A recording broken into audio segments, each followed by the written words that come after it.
Hey guys, it's Alyssa, the hopeless romantic redhead. And I'm Danielle, the whodunit detective. And welcome to Main Character Syndrome. If you feel like you are the main character in your life, you are in the right place. We are at the end of summer. We have spent a few months on Throne of Glass by Sarah J. Maas, and we are now finally on one of the biggest roller coasters, I would say, of in the series, Empire of Storms, which is book five. Danielle, this has been a crazy ride. I I don't I'm just like I'm halfway through and I'm very anxious to see what happens. And someone just told me yesterday, they were like, "Oh girl, brace yourself for the ending of this book." And I was like, "Ugh." Okay, so let's do it. Pretty much the whole book, honestly. We only have two books left in the series. How do you feel? Sad. Yeah. Well, good thing Kingdom of Ash is thicker than a Snicker. She's thick. Uh, so before we get into that, we're gonna go into our main character moment of the day. Danielle, what was yours? Main character moment. Sammy's going through dog training right now, and he's doing Oh, good. cute. Yes. So our new adopted miniature dachshund that we rescued from the woods. He's a little terror and training's going well. So happy about that. What Oh, about you? I love it. He's still a puppy, though. You gotta give him some grace. Yeah. My main character moment, I'm gonna join you in not turf toe, but sprained or broken toe. Mm, what It's happened? been, I just did it the other day. I cracked my little toe next to my pinky toe. I don't know what that one's called. On an 8 pound dumbbell, You dropped it on barefoot. it or No, kicked it? I tripped on, so I have these dumbbells. I have two on my rug to keep the rug from flipping up. Oh, girlfriend. And I just put them out there because my rug, the corners were flipping up, and I hate that. So I wanted to put something down to weight them down. Mm. And I just cracked my foot on the 8 pound dumbbell, tripped over it.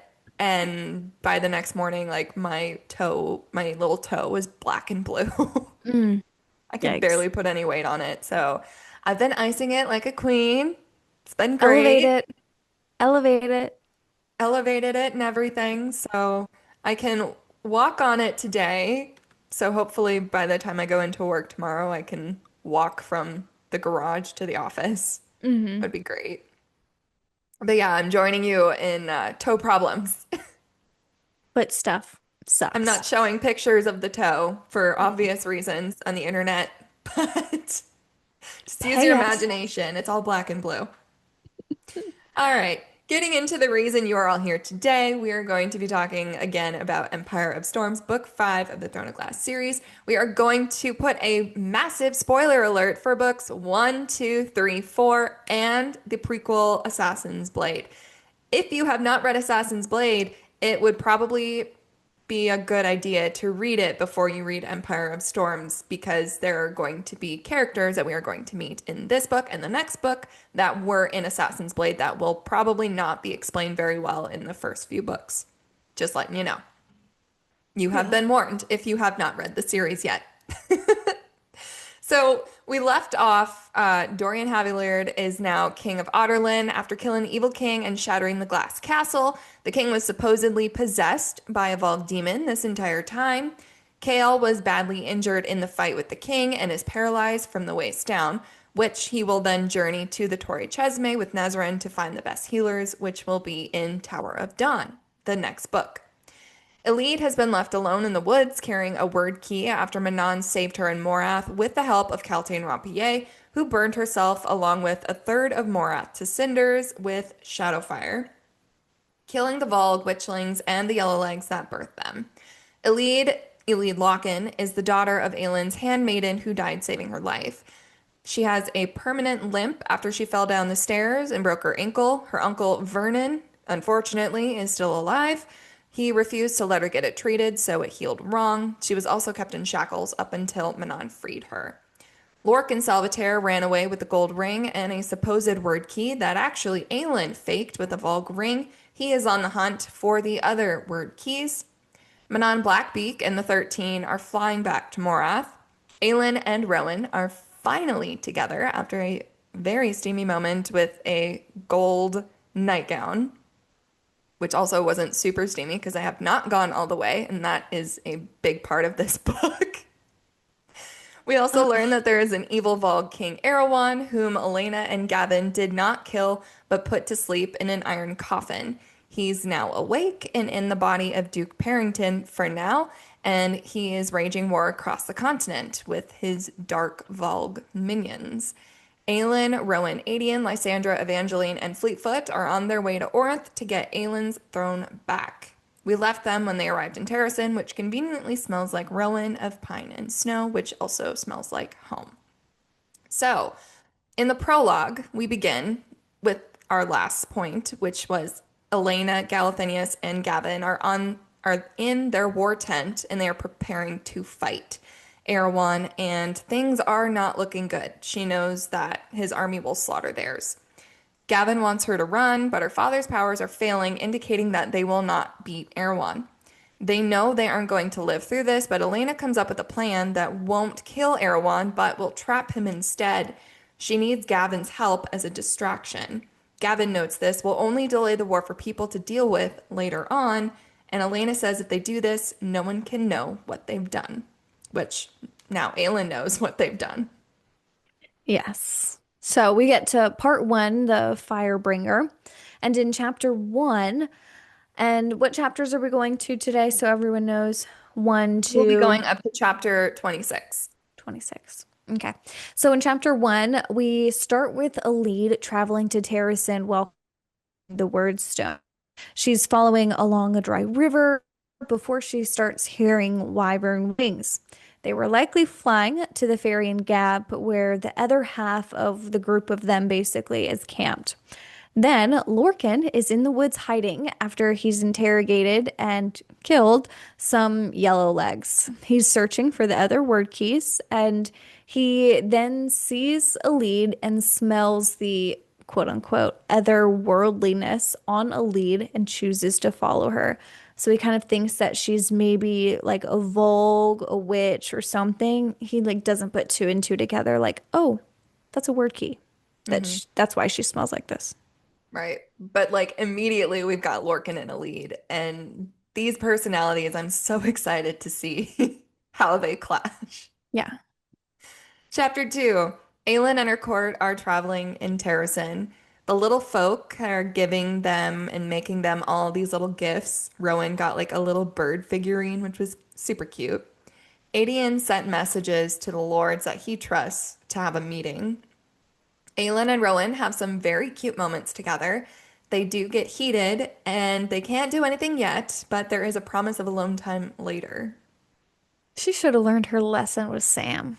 I know. Honestly, don't wait. Unless you're young, children. Unless you're young. If you're, I'm not gonna say if you're over the She's a age of grown 18. woman. Whatever age you feel you are old enough to have it. Relations. I did not No, have wait, wait, relations. wait, wait, wait, wait. If you're in immediate peril, if your life is in danger and you feel like you need to have it before you die, there you go. Yes. Chapter three. The Blackbeak matron arrives with her coven to meet with the Duke, and she's going to stay there a while. Manon takes her grandma, the Blackbeak matron, to see the Duke, and then when she enters the room, it's not the Duke, but Vernon is there with some blonde man who has gold eyes. These are the eyes of the Volg kings. Manon asks who he is, and he says that she already knows who he is. He's Erewhon, and he says he got tired of wearing the Duke. Ew. Erewhon is sending the 13 back to Rifthold to take it back. After they do, he's putting Iskra, Yellowlegs, in charge of this new claimed territory. Erewhon also orders Manon to bring Dorian back to him and to not kill him. And then he's talking to the matron, and this is like was kind of confusing to me, I think, because I don't know the ending of the book. But I just made note that he says that matron, I want those ships on the Avery. And then the matron asks, the man on the Silver Lake agreed. I don't know. So I feel That like might be this explained in the next few chapters. I think maybe chapter cool. 20. Cool. I was a little confused by this. Anyways, he's trying to ally with Aniel, or rather make them just swear allegiance to him. He says that the Queen of Terrasen has allies herself. Manon then tells him not to destroy Rifthold, that they should declare Aelin and Dorian enemies to the continent and have others think twice before allying with them. Because she's kind of a Dorian sympathizer, and she does owe Aelin a life debt. So She there's loves that. her princeling. Yeah. So Erewhon also says that when they take the city, that he wants the glass wall in the city brought down as a symbol. The witches prepare out, and Manon asks Ghislaine to tell her about Erewhon. Remember, she's kind of the quiet reader, knows a lot about history. She's very intelligent. She's like, tell me about Erewhon. And we learn that he's one of the three Volg kings. The other two were either killed or sent back to the Dark World.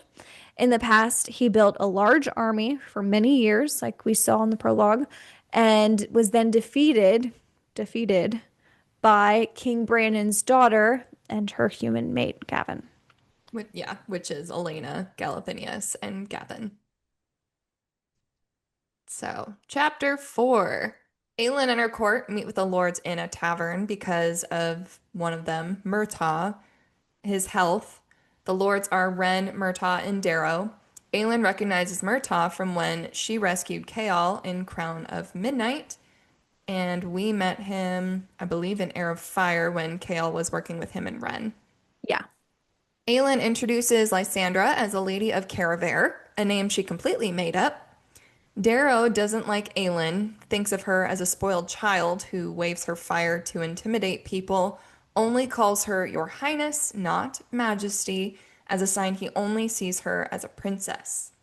Because of this, he says she is not queen yet, and that the ruling families of each territory must agree on who rules.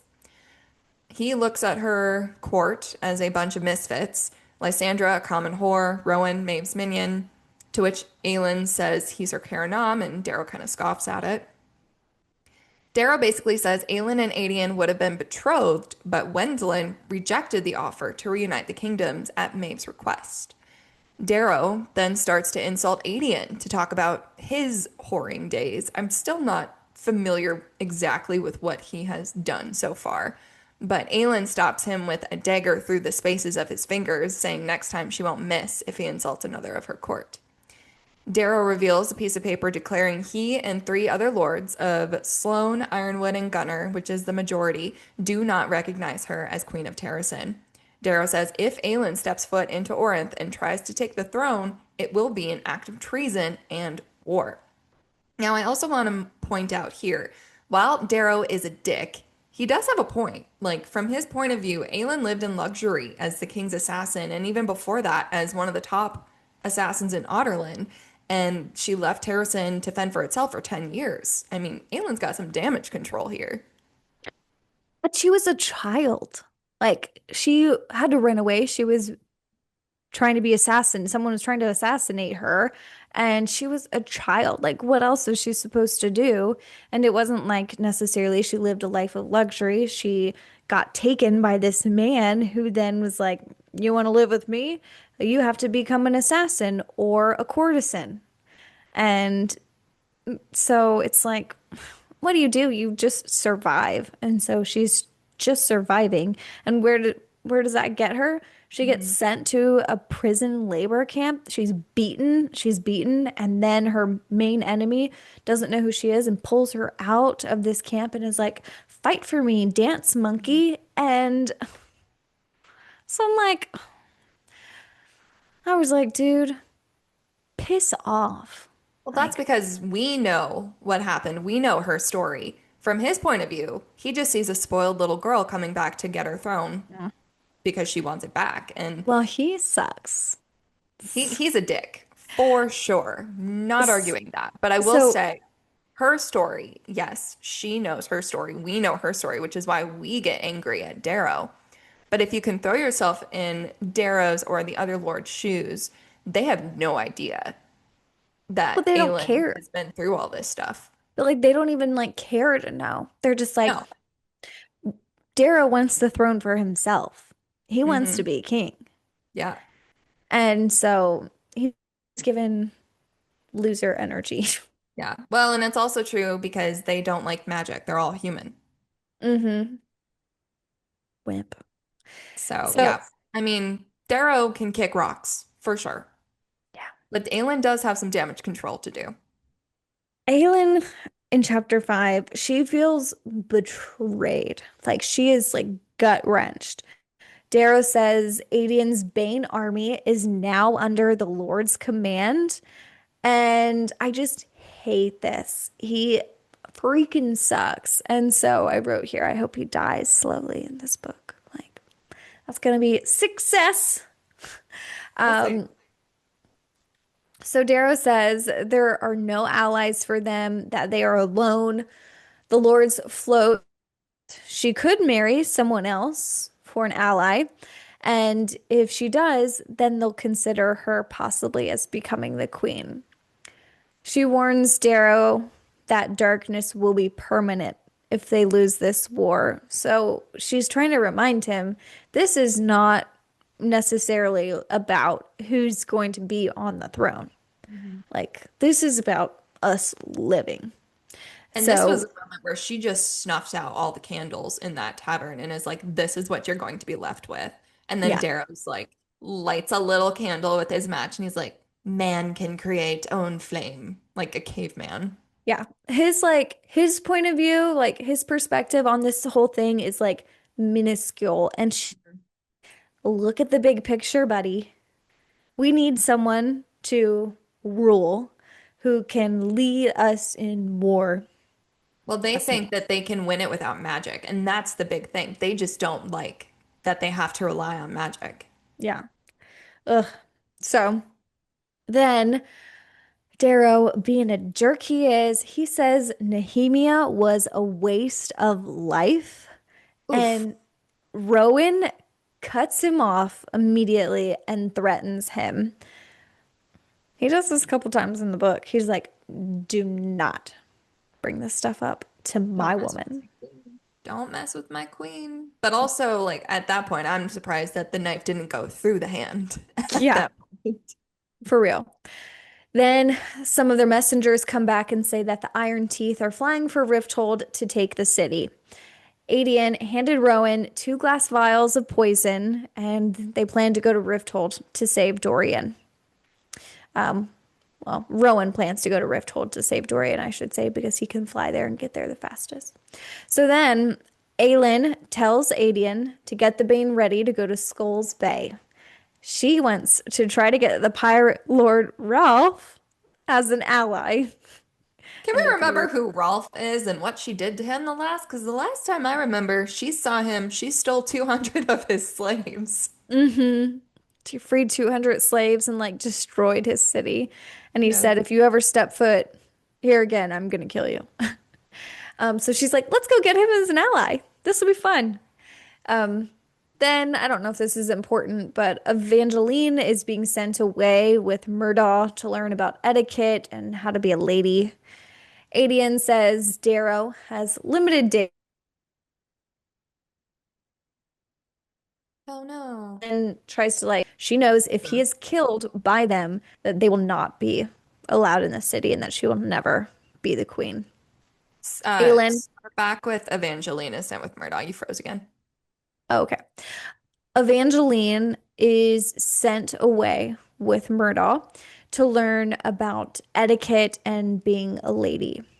I don't know if that's important, but that's why He she's also kind of, takes Fleetfoot with her. yes, Leaflet's gone too, unfortunately, for now.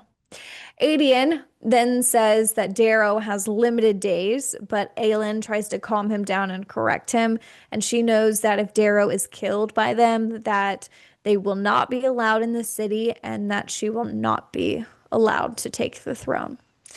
Aelin then makes a blood promise to Murdaugh that if Evangeline is hurt, that she will kill them.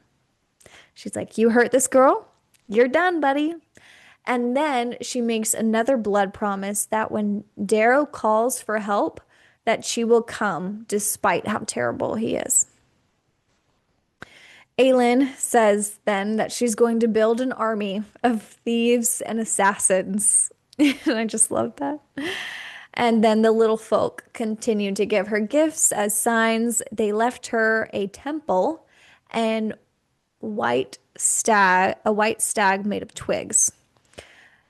She then spies a white stag, and it's, the symbol of the North, and she kind of knows what she needs to do next. It's raining, but she's crying at the same time because she's like, he's come to say farewell, which is, it's again, when they talk about symbols in the book, that's a huge symbol for Aelin. Hmm. Okay, chapter 6. Dorian, now king of Adarlan, is in Rifthold thinking on the past, how he was enslaved by the Vogue Prince, what it made him do to Chaol's men in the dungeons, not some fun stuff. We also find out that he sent word to his mother and brother to stay away in Ararat. He hears the sounds of wing beats and he knows that sound.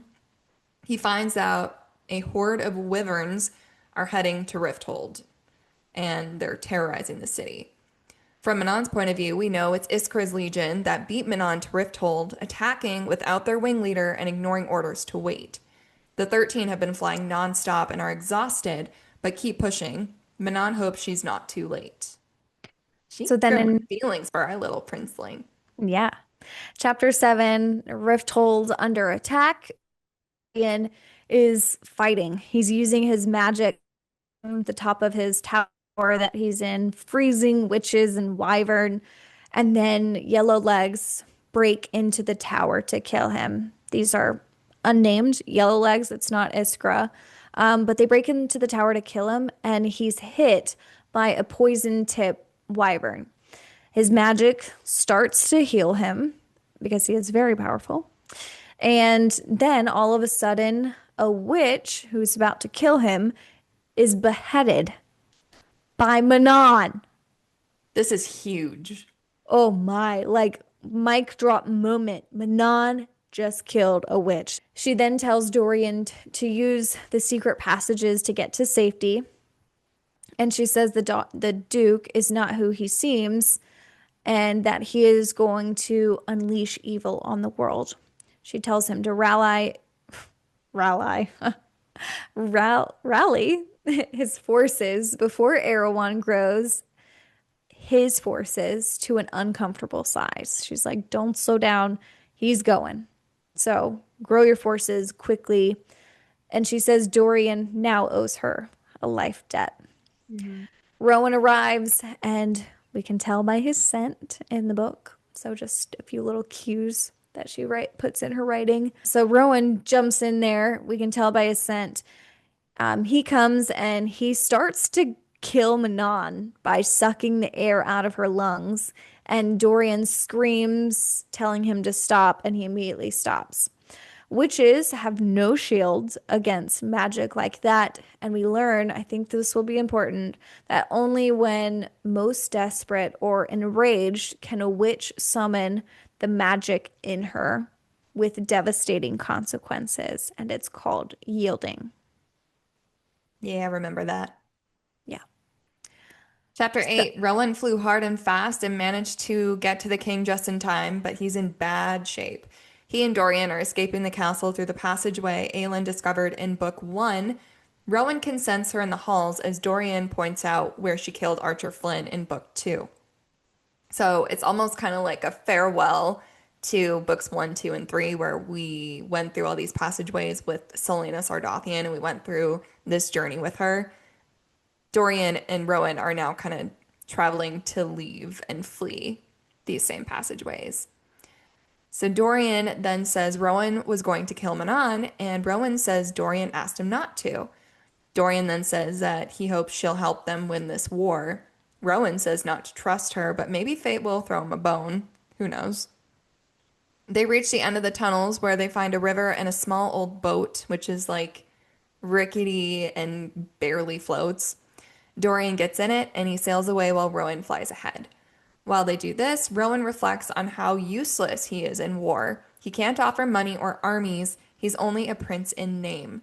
He knows Aelin will do anything to save her kingdom, including selling her hand in marriage. He could tell through her feelings when Darrow had said something about, you know, she would be useful with a marriage alliance, that he knows that she would go through with it if it means saving her kingdom. This is why he never said what his heart wanted to. Presumably, we think, I love you. They haven't said that to each other yet, but we know that they feel it. He then says that the thing between him and Aelin was bigger than lust or love, and that it could destroy worlds if they chose each other. They would lose this war.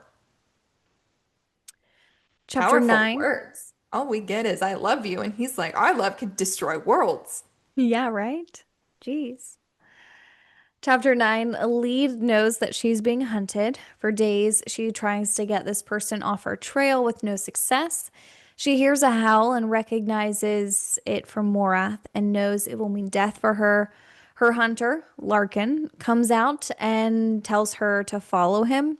He tells her to run away, and she considers, even though she doesn't know how to, kind of using this key, but decides against it. There are four monsters, and they are able to easily break through Larkin's magic. We learn he has this kind of dark kind of magic that doesn't have a name. They run away, and he is shocked by these. He says that these are worse than wordhounds. They can speak both Fae and human, and he starts fighting them. He throws an axe into one and knives into two others' heads, but the main monster kind of melts his shield easily with just a touch, and the monsters immediately begin to revive themselves from a knife to the head. They're called Ilkin, and they are hunting a lead for Erewhon. He begins to bluff and says that he will help them get her, and he kind of feels this invisible touch on his back, pushing him to run to a lead immediately. I like to think of that as like his conscience, but I know there's obviously something a little bit more magical to it. But I'm like, Yeah. Lorcan finally has a conscience. Yeah. I really don't like Lorcan. Yeah, he sucks. Chapter 10, Elide is running slash limping as fast as she can. It wasn't enough because one of the Ilkin caught up to her. Elide pretends she's on a mission for Erewhon and wields the word key without showing it. She kind of channels her inner Manon and Selena Sardathian. So Elide then makes the mistake when she mentions that they injured her ankle because that is who they're looking for. They also have a similar limp. She threatens it again, saying the word key's power, showing and using the word key's power to scare it away, but not showing it, just having it in her fists so they can feel the dark power. Lorcan caught up to her before she could run away, asking why they are chasing her and why she smells like the Vogue. Elide says she spent several months in Morath and is fleeing to safety up north. Then he cuts her to make sure she's not Vogue and says she can call him Lorcan. Oh, how nice. She knows he's demi-fae. He carries her on his shoulder to get away from the beasts. Lorcan says they're going to the edge of the forest, asks her name. She says Marion, which is her mother's name. He says they're in the middle of Otterlin. They take a break for Marion to rest, and then she reveals her ruined ankle. Apparently, it's a site. Lorcan wants her to tell him about Morath, and she does, not going into too much detail about her escape. Says she's heading towards Terrasen because she owes a debt to a friend to find Selena Sardathian and to offer her services to Aelin Galathinius so no other girls will be taken from their homes and brought to Morath. Lorcan says why he's going to Morath, because his mistress sent him. Lorcan then offers his protection if she gives him more information about Morath. Marion makes him promise he won't abandon her. Elide has a plan not to be detected as they continue on. So it's interesting that she's using her mother's name. Yeah, but I mean, I guess she's on the so. Yeah, I don't know. Chapter 11, Manon ends the destruction in Rifthold. Iskra is pissed, and then Iskra immediately scents her as a witch killer. And Manon lies and says one of the yellow legs attacked her because they wanted for themselves. She says they fought, and while doing so, the king escaped, and that she killed her, and that Rowan killed four other witches. Iskra says the city is Manon's now and says that she is a liar and a witch killer, and then flies away to tell on her. They get back to Morath, and a trial awaits Manon with all of the witch matrons and their heirs present. Petra speaks for Manon, saying, why would Manon save her to just kill another witch? And that it would be a waste for them to lose such a powerful wing leader. The trial goes in Manon's favor, but her grandmother says blood is owed and Astrid must die. Yeah, a life for a life, Mm-hmm. which, oh, imagine if she killed them all. Like half the 13 would be gone. Mm-hmm. Chapter 12, Aelin, Adian, and Lysandra continue towards the coast. Aelin can't help but think the poor conditions people live in now are her fault, so she leaves gold pieces behind to ease her guilt, but of course it doesn't. They arrive in Ilium, where the Temple of the Stone is located, built around the very rock Brannon had first stepped onto the continent. Aelin misses Rowan. Otterlin now controls Ilium. Roland Havilliard's father marched his troops, which are now using the temple as their barracks, and Lysandra had found out that information. Aelin is not leaving no matter the danger that surrounds them. She also has something else in mind because there's also a reason that she's not leaving, and we're going to get to that. She's going to send a message. They move at nightfall. Adian is concerned for the people of Ilium. Aelin says symbols have power. Aelin says Ilium was once the stronghold of the Mycenaeans, which were crime lords who helped win a war so the king ruled them legitimate. Mycenaeans were then exiled for refusing to come to Terrasen's aid. The Mycenaeans disappeared long ago, along with their sea dragons. Remember that. Aelin hopes liberating Ilium will summon them again. Regardless, she can't let Otterlin have it or the temple. She's trying to be more open with Adian about her plan, so she kind of talks this through with him, but she doesn't tell him everything. We'll find that out soon. They talk about King's Flame, which is a blossom that bloomed during Orlan's reign. Orlan, I believe, is her father, but hasn't bloomed since. Darrow now has that last one encased in glass. It's like the last thing he was able to grab before the soldiers took Terrasen. Yeah. And chapter 13, Rowan and Dorian are sailing south to Skulls Bay. Rowan tells Dorian some things about magic, and Dorian is still mourning Sorsha's death and kind of all the bad things that he did. Rowan then tells him and kind of is vulnerable with him, saying that he couldn't save his mate either. And then Rowan tells Dorian that he needs to basically help them and that he needs to make Ralph an ally of theirs. Dorian Rowan to teach him about his magic, and Rowan says that he can't teach him control, that he can teach him control, but he needs a teacher who understands his type of magic. This is a very vulnerable moment between these two. I mean, they're technically both princes, but they both failed to save the people that they love, and they're both hurting over this. Yeah. Chapter 14, Aelin and Adian are dressed to kill in battle black. They have secured a ship the next morning, but they've also sent word to the Ash Rivers for help because of what they learned.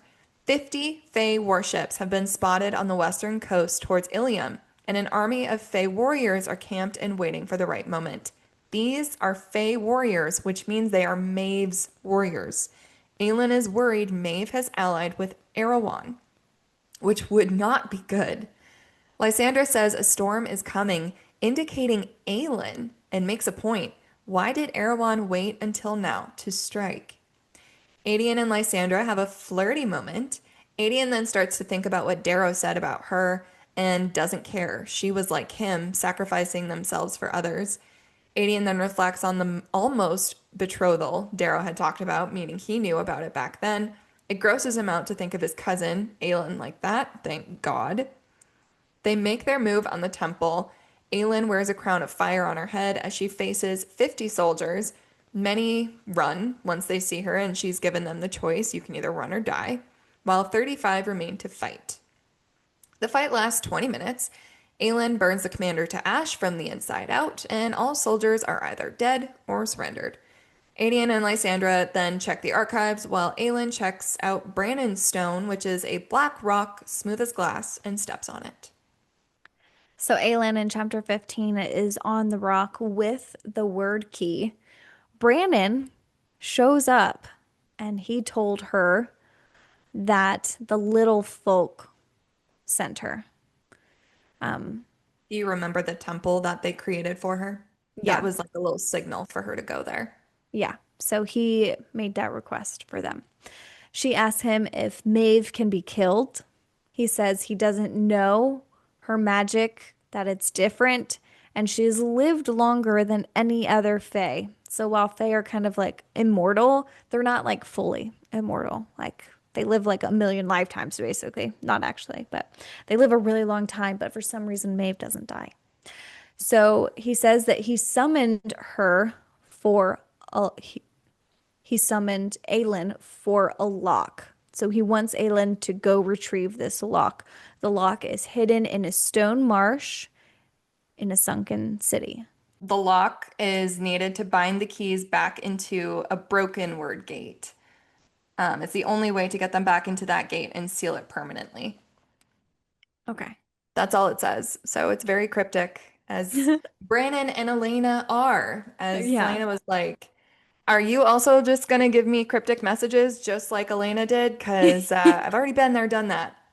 Like, Yeah, let's she's get this sassy. moving. So then, while this is kind of going on, Aiden and Lysandra are there and they've kind of watched this whole thing play out.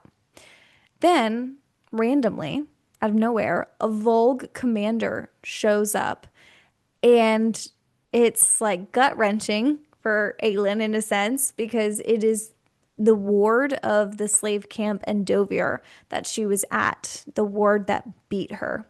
So she goes to shove light into his body, but his body is basically empty. He's just made of iron and word stone. So this is like a completely different beast. So just keeps making all of these different monsters. And she ends up breaking up, but it was almost like he wouldn't die. Chapter 16 is a pretty quick chapter. Erewhon knows Rowan has Dorian and that his men track men, they're like monsters, are tracking them. And once they catch them, they will hurt them, turn them into Volg princes, all this fun stuff. And Aelin is not excited about this. And Aelin then destroys the Overseer's body, and Erewhon eventually leaves. But I mean, not before like hitting Aelin with some dark magic that doesn't really leave a mark, but she feels it. Yeah, so it was some crazy magic. I was like, what is going on? Um, in chapter 17, we go back to the witches, and Manon is distraught about the upcoming execution of Astrid. Astrid is locked up so that she couldn't escape or be rescued, and Manon is going to do the execution. So the matron, we find out, let Iskra go down to the dungeon and beat the crap out of Astrid. And they're kind of in like the courtyard in front of all of the witches. And it's revealed that that happened. And then Astrid kind of says for everyone to hear, she's like, don't worry. They had to chain me up for her to beat me. And so that made me laugh. And then they tell Still the has yellow her legs. spirit. Yeah. They tell the yellow legs to line up and that they all get to beat her. And as they all go to line up, Manon then yells, invoking her right to execution before they can hurt Astrid. It's granted by the Blue Bloods matron, and then Astrid, while Manon is over her with her sword, Astrid tells Manon to bring her body to the cabin where her human lover lived. The Aw. 13, oh, literally, I am like, I was sobbing on this in this chapter. Then the 13, this is where it really got me, raise two fingers to their brow, which honors a witch queen. And there hasn't been a witch queen in hundreds of years. And everyone's in like gasp mode. Everyone around, like, the 13 just have like so much love and loyalty to each other. And this is so hard. And then it's like this moment, Manon's like, she realizes that she was born with a soul, and this is not okay. She turns, she tells the 13 to run, and then brings her blade down on her grandmother. Mm-hmm. Yeah. Mic drop. I was Manon's had enough of her shit. I was like, "Oh, this is a turning point.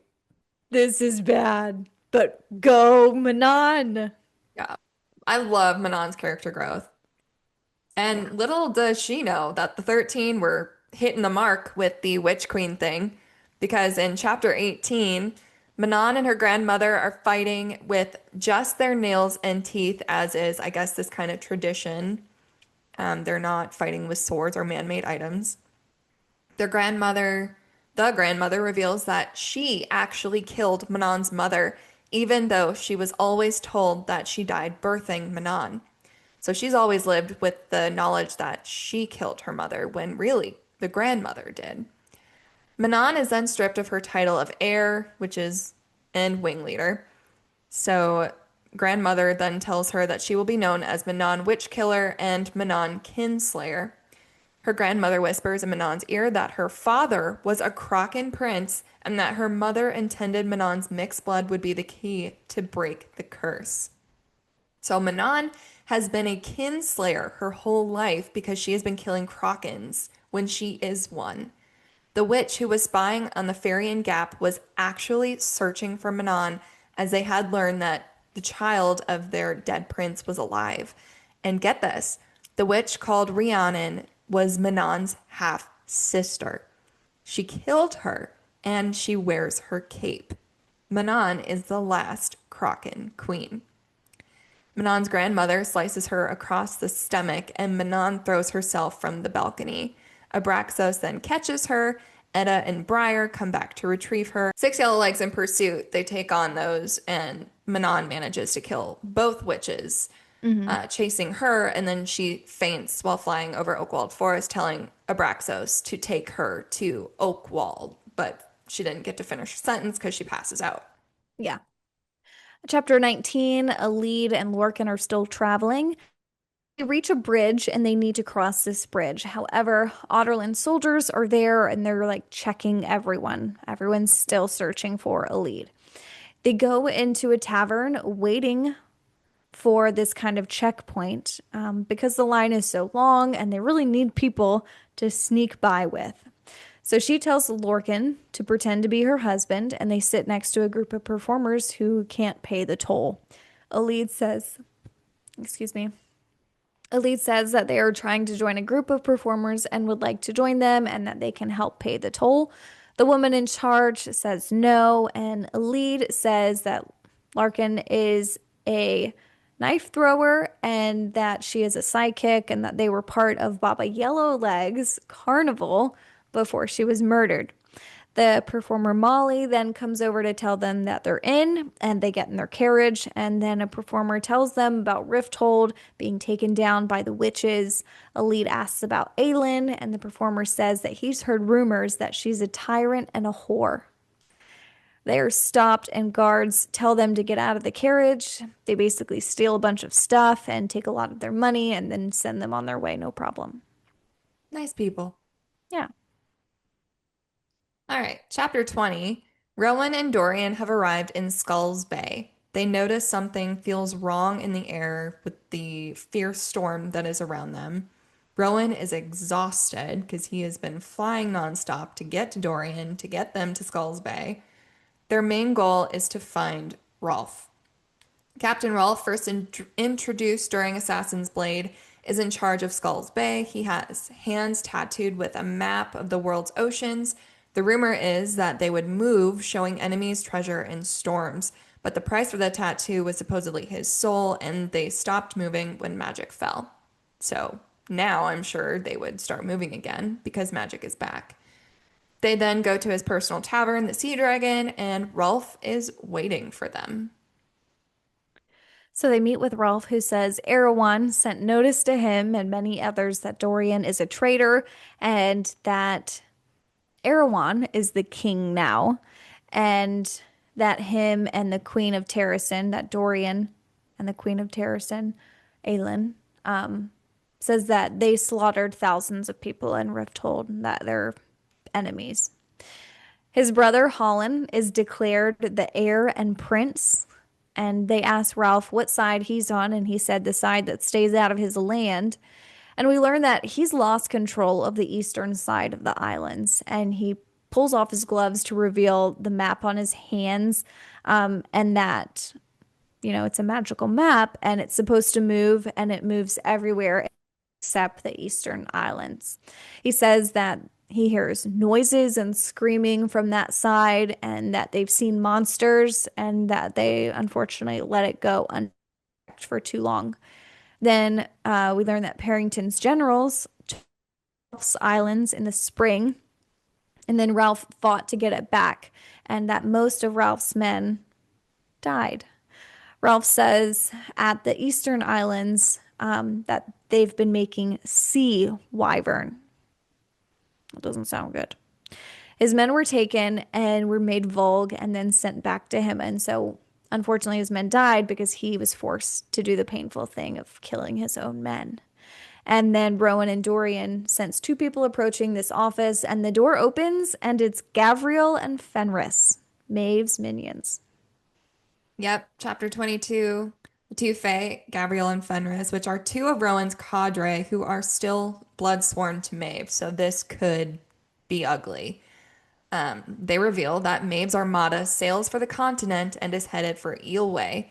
Fenris's twin, Connell, is back with Maeve, a way to ensure that he comes back to her. Fenris originally refused to join Maeve, so she went for Connell instead, who swore the blood oath. Fenris then agreed to join her if she left his brother alone. Fenris and Gavriel have been sent to find and kill Lorcan. So I guess he's not on Maeve's plan, or is he? And they're just saying this. I don't know. I kind of think not, but So we'll see. Lorcan is acting on his own for That's what, this. that's what Interesting. I think. That's how I'm reading it for now. It'll be a plot twist if he's not. Chapter 23, Gavriel and Fenris are hunting Lorcan to kill on Maeve's orders. Her orders were very vague, though, on timing and such, so in no particular order, and the details were just very small. Now, Rowan knows this, and he's like, let's make a deal. And he tells them, help us and fight against them. So, and they're like, what? And they want details on Lorcan's location. So that's when Rowan's like, I'll tell you his location if you help us and fight with us. Then, to take it even further as a bargaining chip, Rowan then Gavriel that if he doesn't fight with them, that Gavriel's son is going to die. Mic drop. Gavriel is shocked. Rowan then threatens Fenris that if he tells Maeve about Gavriel's son, that he will kill him. Rowan's just out here throwing just random things into places. Lysandra's a shifter. Gabrielle has a son. Yeah, he's all knowledge. Just drops He it. just, he's just so blunt Yeah. about everything. Chapter 24. Aelin, Lysandra, and Adian are on a ship headed for Skulls Bay. They need to save Rowan and Dorian from Erewhon before Erewhon can get to them. Adian opens up about his life before he reunited with Aelin, revealing scars both physical and emotional.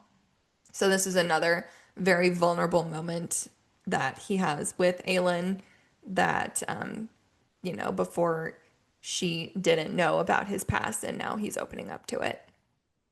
Mhm. Chapter 25, Manon wakes up in the Oakwald Forest. She's kind of going in and out of consciousness thanks to the injury to her, and she wakes up and she needs water.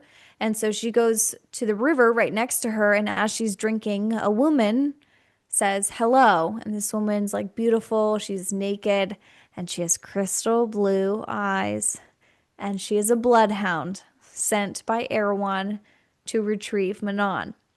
The woman had a glamour, and Manon can now see the monster once it's removed. And it says it was made under the mountains where it's been hidden until now. It then tries to attack her, and its wings get caught in the trees, and Manon and Abraxos are able to fly away. The more that they produce in their little house of horrors just Yeah. terrifies me. Yeah. Chapter 26, Dorian and Rowan have been in Skulls Bay for 2 weeks. Rifthold is under witch control, and ships from the Ferrian Gap now sail towards it. Part of Erewhon's fleet is in the Gulf of Oro. Dorian writes a letter and has Rowan deliver it to him, and then kind of acts like it's an important news, which is a trick to get Rolf to meet with them. Then Rolf leads them to his office to talk, where Aelin is seated behind his desk. And my Um, favorite, it's Selena Sardothian. She's like, "This is a nicer office than your last one." yeah. Yeah. And he's like, Selena. Because he So, doesn't know that she's Aelin. nope, he does not know that yet. So, Whew, that was a lot. yeah, that was a lot. And that is only the first 26 part of the chapters. That part, is only 26 guys. chapters. It's only 1 through 26. There are, I believe, 79 chapters in It's a this book. dense book. Yeah. Again, she thick. The last one had 89 though, so we're a little bit shorter. Yeah, But I feel like they are longer chapters. for sure. So what happens next? What's Aelin gonna do in her Selena Sardothian attitude? We don't know. To the readers who listen, we'll see you later. Bye, everyone.